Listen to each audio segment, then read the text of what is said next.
Si le nom de Lova Mort ne vous dit rien, son visage doit forcément vous parler.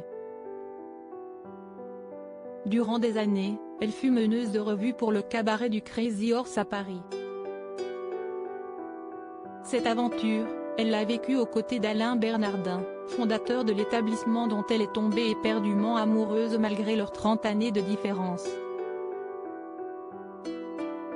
Cette différence d'âge n'a jamais été problématique, dans un sens comme dans l'autre.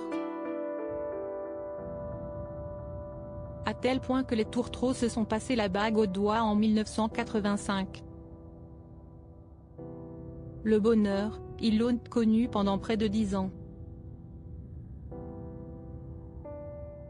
Et cette route aurait été encore longue si Alain Bernardin n'avait pas commis l'irréparable. Le 15 septembre 1994, l'homme de 78 ans est retrouvé mort dans son bureau du Crazy Horse. Pas de maladie, d'arrêt cardiaque ou de malaise soudain ayant provoqué la mort. Alain Bernardin s'est tiré une balle dans la tête, menant à la conclusion formelle d'un suicide. Ce geste, Lova Mort, 76 ans aujourd'hui, n'a jamais pu l'expliquer, Alain Bernardin n'ayant laissé aucune lettre expliquant les raisons de son geste.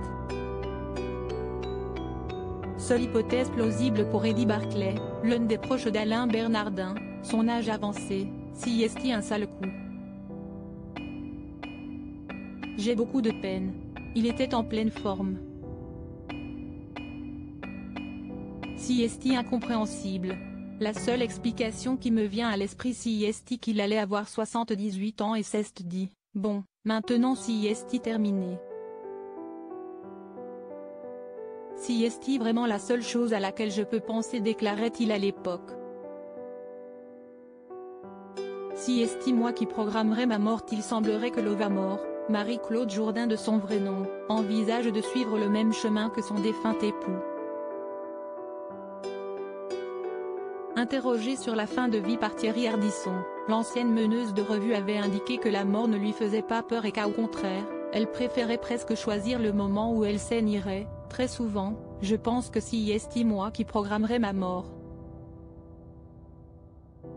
Elle avait également indiqué vouloir être inhumée à la Grève-sur-Mignon, le village où elle a vu le jour en Charente-Maritime. Elle s'est depuis retirée du devant de la scène et mène une vie paisible dans la Loire.